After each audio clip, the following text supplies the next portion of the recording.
Hello and welcome to After Scientology, Straight Up and Vertical, the weekly show where Tony Ortega and I get together and we discuss and go over and sort of review the week's events in the world of Scientology, as reported on Tony's Substack, addressed right there on the screen. Tony, welcome back to the show. Great to be here, Chris. Thank you. Yeah, we soldier on, as we say. And this week we had some, forward motion on a few things. So let's go ahead and talk about it. First, a little blast from the past. You've been reporting, you've been producing these older stories about Scientology that are really, really important. And this week had to do with Mimi Rogers, Tom Cruise, and sort of this origin story of Tom Cruise as a Scientologist and Miscavige digging in. Talk about this? Yeah, thank you. I have on Saturdays, I post a bonus story because well, I got a big anniversary coming up. I've been getting ready for that. But also, some of these look, the web itself, the internet is getting pretty old. And there's a lot of cool stories out there that are getting a little hard to find, when they've been on one platform for a long time. So I thought I would gather some of my older things and put them on Substack because I like Substack so much because it's clean. There's no ads. It's so nice to read on there.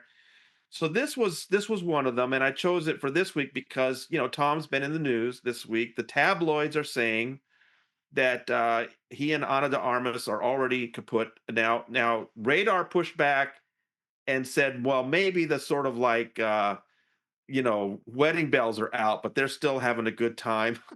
Well, I don't know what they're trying to say about that, but whatever.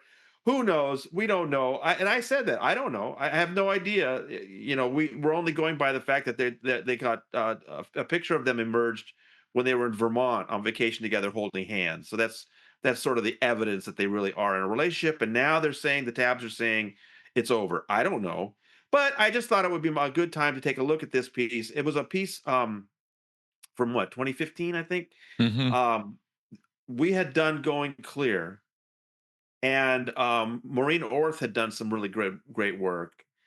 But I realized that there was some untold story material about what had happened to Tom Cruise's first marriage to Mimi Rogers. I had a source who was real close to the family that had some really great inside information, and Marty Rathman had incredible information because he witnessed it firsthand.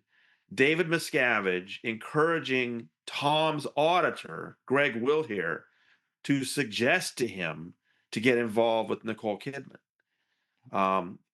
Tom was already a pretty well-known actor. He had a couple of hits on a couple hit movies when he and Mimi started dating in 1986. They literally started dating right after Hubbard died. So, I mean, how fortunate for Scientology at a really kind of a iffy time when you're trying to get past the founder's death. What drops in your lap? This incredible movie star. And they were married on May 9th, 1987. And I remember when I was reading that in what was the remember the unauthorized biography of Tom? Well, who wrote that? Oh yeah, Andrew Morton or And something. Yeah. Andrew Morton reported that they were married on May 9th, 87, didn't make a note about it. I'm like, don't you realize what that means? And what that shows is that they started dating in 86. By May 9th, 1987, when they're getting married, she's got him well into Scientology because we know that's Dianetics Day. That's the That's date, right. the anniversary when Dianetics was published. So anyway, that's how we got into Scientology. But just a few years later, why would David Miscavige be encouraging Tom to have an affair with Nicole Kidman? Because Miscavige was really concerned that Mimi had grown up in Scientology, but her father, Phil Spickler, was a squirrel.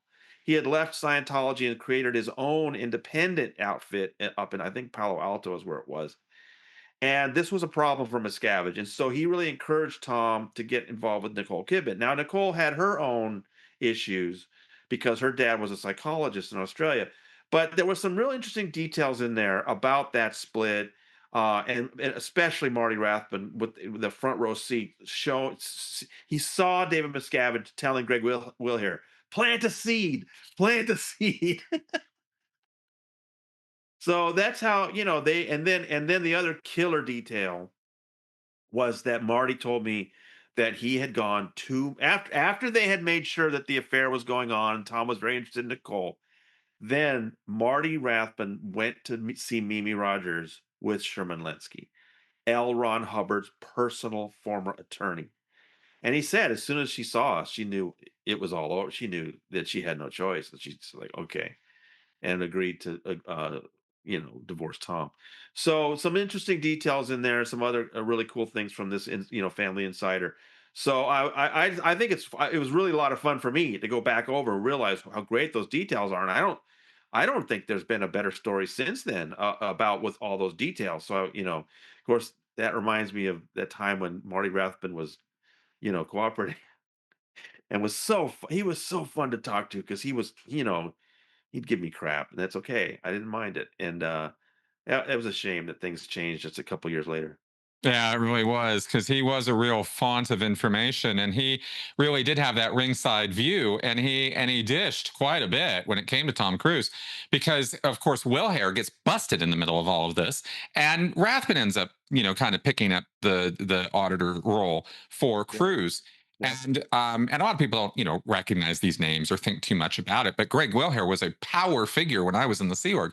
This was somebody you walked in the room, you were like, oh, yes sir, no sir, how high sir, and then to see all these shenanigans play out, with Miscavige being the puppet master over Tom Cruise's love life, arranging affairs. I mean, in the Scientology ethics, that alone is such an egregious break of every agreement and ethical code that Scientology, follows. It's just not right that people be cheating on each other in a marriage, and this is often come down on quite hard in Scientology.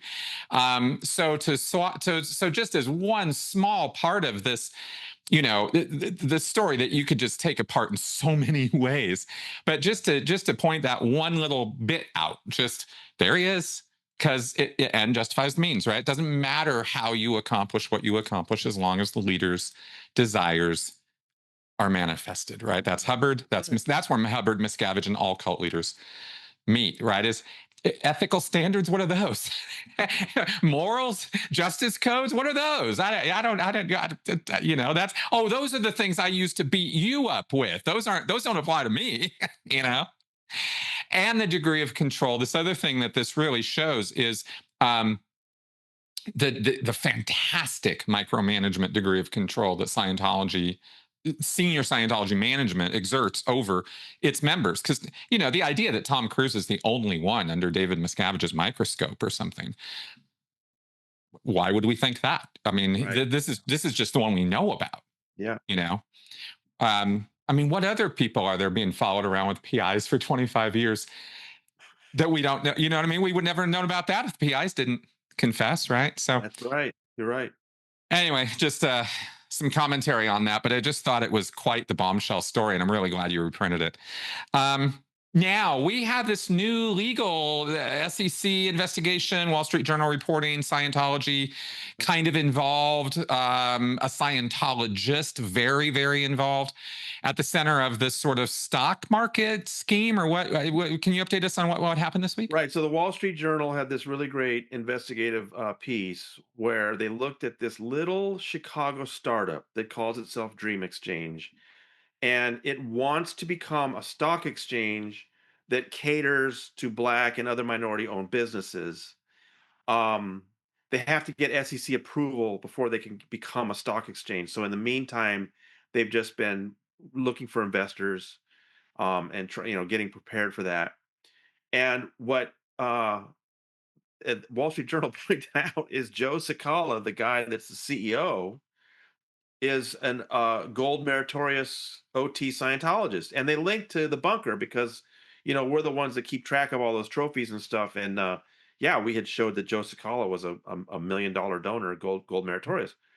And what the Wall Street Journal was saying was, this is a basically, they didn't say it, but this is a wise company basically, and this is a company that's run on Scientology principles, and they weren't saying that to these investors. And it's a little weird. You got this white OT Scientologist trying to become the stock exchange for Black owned businesses. and not telling these black investors that they're getting in bed with the Church of Scientology. So that was a nice scandal explained by the Church of Scientology. I mean, by the Wall Street Journal. And then they followed that up by saying that we've talked to some former employees who said that SEC's called them up. So it looks like the SEC is investigating. They can't confirm that, but Hmm. yeah. So interesting background. So this is a very interesting story about this startup and this OT Scientologist, Joe Sakala. Well, what happened most recently was that a former employee, Jeff Farrell, put a couple of posts on his LinkedIn providing even more detail about some of the troubling things he saw. And I posted them, reached out to him, and he was happy with me posting those on the bunker so more people could see it.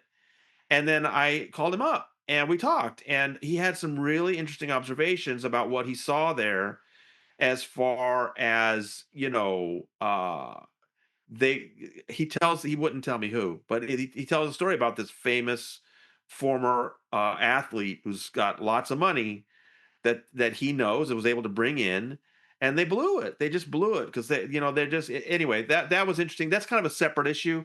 I Mhm. wanted to know what Scientology did you see there, and so we talked about some of that. He definitely saw that they have an org board and all that kind of thing. So I'm really interested to see what the SEC comes up with. But I want to thank Jeff Farrell for stepping forward and saying these are some of the things I saw at this company. A lot of people would be very afraid about speaking up, and so I'm glad he did. Yeah, absolutely. And the details he provided were quite interesting, and details that were convincing in a way to me as well. Because Joe, this OT8, big high roller Scientology guy, it was interesting because the man you spoke with was so frustrated because he's this white guy and he's trying to run around doing getting investors to invest in a black stock market, right? You would think he'd bring the opinion leaders and the VIPs from the black community to his presentations, but it was all about him, and I just thought that was hilarious because it's so Wasn't that classic really Scientology. weird? I yeah, Oh I got well, yeah, yeah, right?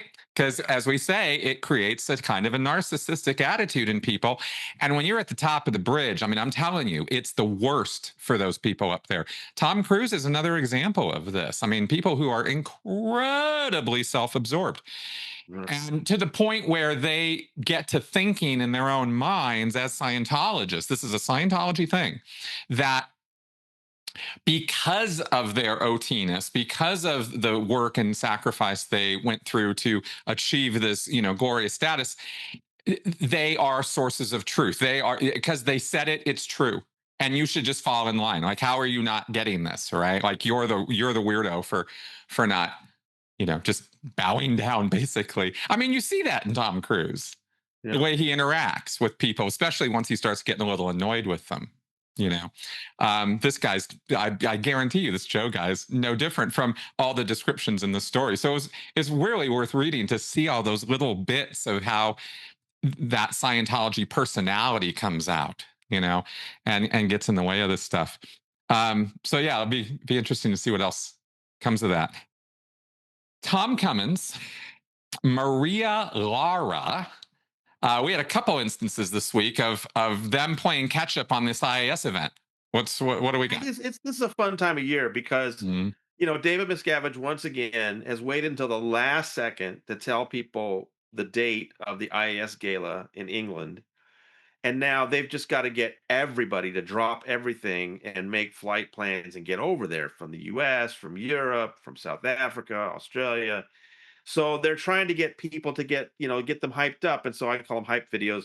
So Tom Cummins did one and Maria Lara did one. She's a Freedom Medal winner, actress from Colombia. I don't know. I just think they're fun to see the folks try to get people excited about last minute travel, a lot of outlay for your flight, your hotel, and everything. And then once you get there, and they don't, neither one of them mentioned this, you're just going to be sitting there for a couple of hours while David Miscavige is telling you about a bunch of inflated garbage, numbers about how Scientology is really going. And they're trying to say this is the most amazing experience. I'm like, oh my God. Oh, it's incredible. I mean, Tom said it was incredible. He must have said it 6 or 7 times, Tony. I mean, it's just so incredible. Yeah. So it's I don't know. I just find it fun to see what efforts. I haven't seen anything with Sandrine Mutu yet this year. She did the fun Mm, ones last year, the year before, where she was running to the tent. So well, maybe that'll right. show up. They still got another week to get people hooked up for that. Wow. So a week Yeah. from tonight that we're recording it, I know you're going to post it on Saturday. So then it's only 6 days. Right, right, right. Yeah, it's the usual shenanigans, and it is fun to see, and it's also just it's a little sad. I don't want to get too like personal or whatever, but watching this Tom Cummins guy, just struggling to try to generate all this energy about something it's not that he's not sold on it himself. It kind of looks like he's there, but he's just I don't know, man. Savvy businessman, really? I mean, I guess. Um, okay. Now, this was surprising. Ideal mission, Sacramento. Yeah. Well, this is 2 months. Yeah. We focus on the ideal orgs, which are very expensive, major projects that take years. And there's a major ideal org in 68 cities around the world. So you got places like Rome and Paris and Tokyo. And then in the United States, you've got them in New York and Dallas and Phoenix. Every major city has an ideal org. Houston doesn't. Yeah, biggest, third biggest city in the country or something. Anyway, but traditionally, there's supposed to be a bunch of missions for every org, but the mission network has really been hurting for a lot of years, and now all of a sudden, he's David Miscavige is having them reopen as ideal missions. Now these he doesn't go to. David Miscavige goes to an ideal org opening, but an ideal mission is not important enough. And if the two that opened up, one last month in San Jose, and then one this month in Sacramento, they make them look in the press release. They make them look really impressive because they've got the stage out there with the rope they're pulling and the big giant ribbons. But go back on Street View, and it's just basically like a house or like a little strip mall thing. They don't look impressive at all, and also zero possibility of foot traffic. So, I mean, I know in the 70s the missions were huge. This was how Yeah. people generally got into Scientology. They were busy, they were funneling people to the orgs. It's just not true in 2025. And you can give them a new coat of paint and pull a big ribbon off them. But I don't know. I guess, what do you think? Is this just that Dave needs something to brag about next Oh week at yeah. the IS? Oh, absolutely. And it was probably all of these two openings were probably the result. I'll tell you how this probably works, how stupid this is because you're absolutely right. This mission network has been devastated for decades. I mean, this is just a new cone of paint on facilities that are barely open. It's not like these are 7 days a week operations. Some of these are open 2 days a week, Right. right? For like A 3 hours a lot day. of them are barely open at all. Yeah. Oh yeah, right. So that ideal mission, right? So yeah, they throw slap some paint on it. I mean, when we talk about those missions in the 70s, we're talking about what are now considered like big orgs. That's what those missions were like. They were Yeah. delivering like up to 1,000 hours of auditing a week in Pasadena, where I grew up, and that was because my folks worked there, so I had sort of a ringside seat to that. These missions now open 3 hours a day, 2 days a week. You're like, what is going Yeah. on? Exactly. Um, but let me say that probably what's going on because I just happen to know how absolutely chaotic and strip mind management of Scientology is these days. Yeah. Um, this was probably a comment from either Miscavige or somebody in RTC. Why aren't the missions coming to the show or coming to the game or something? Right? Like, where are the missions in this? How come there's no missions? And so the guys up at the top had to like go through all the missions and go, oh, what can we throw slap a coat of paint on and open and do before the IS event? Huh? And this is what they came up with. Yeah. This is it. That's kind of how this kind of thing happens. And you read these milk toast testimonials and statements from the local opinion leaders, right? I mean, what do you think of those Well, things? that's what I always pay attention to is, which local shills are they going to get out to give speeches? And it's already pathetic now at the orgs. I mean, at one time, when they were just starting the Ideal Org program, 2003, 2004, I think they did New York City in 2004. They had Mm, Charlie Rangel. I mean, they had a powerful member of the House of Representatives there giving a mhm. speech. When they opened the Sacramento Ideal Org, they had Mayor Kevin Johnson, the former That's NBA right. star, That's giving a right. speech. But these days, they get just, I think that what was it? They not only can't get the local city councilman, they can't even get their like chief of staff or something. So it's just uh interfaith this. I mean, there's always some That's local right. clergy shill there to talk about That's Scientology. right. The So CEO, I just station always manager, and program director of SAC Life TV. yeah, yeah. Hey, sorry, I cut you off there. Sorry about that. No, no, but that's I mean, that's fun for me. I'm always paying attention to that. And I like to make a record of it. It's now at the underground bunker Substack forever and ever that these people are being recognized. Listen, if you're going to go out there and shill for the Church of Scientology, people are going to know your name. That's right. That's right. And there need to be consequences like that because, as we all know, we're not watching this because this is a great group of people. These are people who are violating people's human rights. It's not right that these local people can't do a Google search before they go shill for these groups. Right? It's just too easy. All right. Now we have, and this was so interesting. They had an article this week from a psychologist Oh yeah. breaking down her ideas or descriptions of Scientology as a cult and what it does. And I'm curious, what was this about and where did it come from? Lee Silverton has reached out to me in the past. She's a real enthusiastic reader of the Underground Bunker. She does her own. She calls herself an investigative essayist. She's a clinical psychologist who's taught at UCLA. She's really interested in these same kind of concepts that I know you are about coercion and control. Hmm. And she just reached out to me and she was really impressed by that Mimi Rogers story and said, I have some thoughts about what they're putting these people through and sent me a draft. And I thought it was wonderful.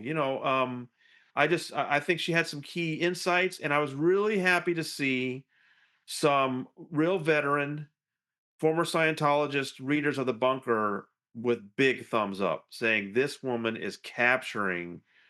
And I was curious about what you thought about some of her insights. Yeah, I agree. I two thumbs up on this one. I found her to be, poetically descriptive, really, of the same things we talk about. I get all, academic or whatever, but she really brought a little bit of like prose English poetry to it, a little bit in how she was describing the language manipulation and the degrees of compliance culture. And that's always something I watch for with people when they're talking about cults and their understanding of the psychology of it is, do they get that this is about creating an environment of compliance? You will do what you are told. And she nailed it. I mean, she just really, really got it. And she got it through how language is so big, so powerful of a manipulator when you can change or subtly mess with the definitions of terms or start using them in funny ways in your group. And then before you know it, you're talking a whole nother language. One of the things we used to talk about all the time with Scientology was how you could stand there and listen to two Scientologists talking to each other and not have any idea at all what they were actually saying to each other.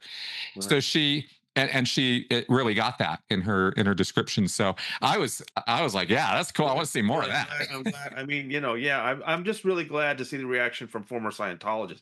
It's one Yeah. thing for an observer like me. I thought she was making some good points, but when I saw some of these former Scientologists saying, "Wow, this nails it," then I was very happy to see that. So I'm very glad that Lee reached out to me. Absolutely. I would love to see more from her because I think that, I just think she's a very good writer. Yeah, Put it yeah, that way. I Yeah. agree. All right. Now, we'll wrap here with this story.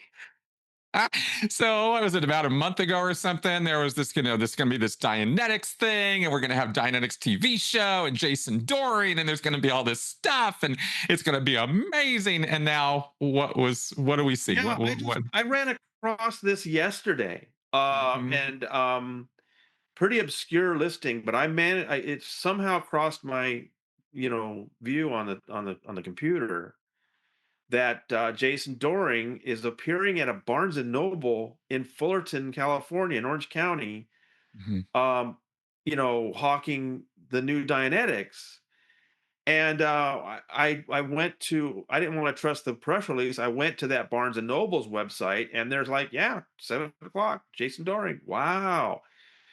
And it reminded me that, okay, so earlier this year, May 9th, 2025 was the 75th anniversary of the publication of Dianetics. And so they had a party on Saturday night, May 10th, at Ruth Eckerd Hall in Clearwater, Florida, with David Miscavige presiding to celebrate the big anniversary. And they revealed a couple of things because Dave, he's got to have stuff to get the crowd going. And so one of the things was that there's now, the last edition of Dianetics was when with the basics in 2007. So they've been selling the same edition of Dianetics for the last 18 years. Right. And now they have come out with a 75th anniversary edition. And we talked about that, Chris, that it's got some weird stuff in it up in the front, including Taylor Swift's name, which I still think is a big deal. Nobody else has picked that up besides me, but I think it's a big deal that Taylor Swift's name is in the new edition of Dianetics.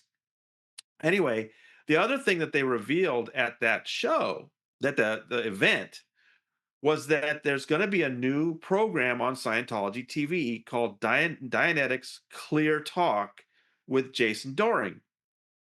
And that the first episode is with Erica Christensen. And both of them were there that night in the front row to receive, applause that, ooh, your show's coming. And what I seized on was this was what we were wondering from the beginning with Scientology, weren't we, Chris? When that thing started in 2018, 7 years ago, that TV station's been going 24 hours a day. We wondered, are there going to be any celebrities on this thing? Right? There's David Miscavige for the first 10 minutes of the first day. Yeah. And then other than that, no. I mean, it's just unwatchable propaganda. It's just wretched. And but I think we all wondered, is Tom Cruise going to come down? Is John Travolta going to come down and film a show? So it seems significant to me that now 7 years later, they're finally revealing that there's going to be a regular show on the channel that's got Jason Doring, who's not a huge star, but people remember him from Veronica Mars. And that his first interview was Erica Christensen, and she's a pretty, pretty among their younger celebrity stars, she's got a pretty good resume. So Sure. that seems like a big deal. Well, that was in May. It's October, and I still have seen no sign of that on the channel itself. And now Doring is going to Orange County to talk about Dianetics at a Barnes and Noble. Yeah. Yeah. Yikes! It's like the bare minimum that you could possibly do and say you're engaged in a campaign. You know what I mean? Like, it's like, what are you guys doing? This is amateur hour. Having one What of kind of your immense like project is Jason Doring on? What did that's he what I do, was wondering. Chris? That's what I was wondering. Exactly. He must be doing lower conditions, which of course means he's in trouble with somebody at the church and he's having to, make up for it. And this is exactly the kind of thing that would make celebs do. And Jason's, obviously flying under whatever radar or, horribly, is this the best venue they could book? I mean, I don't know what to think about this one. Well, okay, so along those lines, one of my readers today, when the story came out, we're recording this Friday night. The story came out this morning. One of my readers called up the bookstore and said, "Is this true? You've got Jason Doring coming tonight to talk about Dianetics?" Yeah. Well, do you know what Dianetics is? Right? And the manager of the store said, "Well, Bridge Publications contacted us, and Dianetics is in our system as a book we sell." So we said yes. And my reader said, don't you know this is the main book of the Church of Scientology? And the manager said, no, I didn't look into that. Once again. So, so maybe, so maybe Jason Doring is going to the Barnes and Noble in Fullerton, California, because that's the only one with a manager who's so Right. dim she didn't do look up, you know, and There maybe we they go. wouldn't get him into the Barnes and Noble in Brentwood or the Barnes and Noble in Santa Monica or whatever. You know what I'm saying? He's I got to go to do. Fullerton. Anyway, it's pretty bad. I mean, if this is the big Dianetics campaign, Wow. and understand, I'm hearing right now from people inside the church that they are saying that they are going to have to get new buildings to deal with the flow of traffic of new people flooding into Scientology because of this, supposedly because of this big Dianetics campaign that's coming. And Right. this is what they got. And I mean, that's what they all say. It's going to be the ideal orgs. No, that didn't produce the rush. Okay, well, it's the staffing in the ideal orgs. No, that didn't. Okay, well, it's the training of the staffing in the ideal orgs. Now we got it nailed. Now people are going to come rushing in. No, well, we got a new edition of Dianetics. Oh, there we go. That's going to produce a that's huge it. tidal wave of people. That's what we were missing this whole time. Yeah, we need to maybe if they come up with a version of Dianetics that doesn't have a volcano on the cover, it might be more interesting to people or something. I don't know. That would be sacrilegious, of course, if you know why the volcano is there. Okay, folks. Well, those were the stories we wanted to review this week. Tony, thanks for taking the time to go over this stuff with me and break it all down for the audience. It's fascinating stuff watching a cult on a sort of a micro level, the way we do with this, and sort of just getting to poke jabs at it as we do. It's all in good fun because really what we want is we want people to stop being abused. That's what we really want. Otherwise, this Yeah. is all just kind of whatever. And on that note, Tony, do we know anything about what's coming up? Because we didn't hear much on the legal front this week. That's right. And just today, I got the notification that the response from Scientology and Leah Remini's lawsuit is in. I am waiting for my copy. I hopefully will have it tonight, and we'll have a story on it in the morning when, but you put the video up. Hopefully, hope I caught the person in time. It's a little tougher at appeals court because you can't just download it from the website. You have to get Right. somebody there to send it to you. But Okay. I'm looking forward to that. So if it's not tomorrow, it'll be Monday, whatever, or Tuesday. I don't know. It should be interesting. It's worth looking at it in detail. But Good. this is Leah Remini's lawsuit had a preliminary ruling that neither side liked. They're both appealing, and we've heard from both sides once, and now there's another round. And so this is the brief that Leah did not want them to have an extension on. And then they blew their deadline and got an extra extension, and now it's finally in. So we get to see what took them so long. Cool. All right. So one little baby step forward on this thing is really what we're talking about. All right. So folks, you hear it here first. You see it on Tony's blog first. There is the Substack address. Go to it, get signed up, get your daily notifications, and check back in with us on Saturday for the wrap up. See you next week. Bye-bye.